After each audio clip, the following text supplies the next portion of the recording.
Dito ko ngayon sa backyard garden namin, Tio called me dahil nakawala yung mga chickens namin. And I found something that's making me feel upset right now. Meron akong nakita and oh my gosh, look. Look, ano ba yung nakikita na yan? Hindi yan baki. Ito yung binili ko sa IKEA. Nagagawin kong chandelier doon sa dining room namin.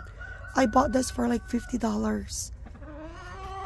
At yan, ginawa ni Henry na baki dito sa may manok namin. Bakit naging baki ito? This is a chandelier that I bought sa IKEA. Bakit nandito to? Ito yung matagal ko nang ipinapakabit sa kanya dun sa dining room namin.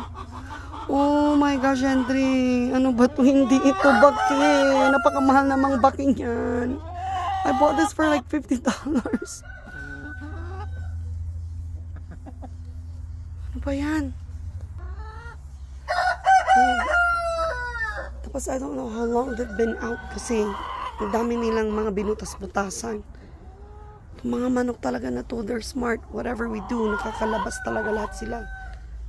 Merong mastermind dito.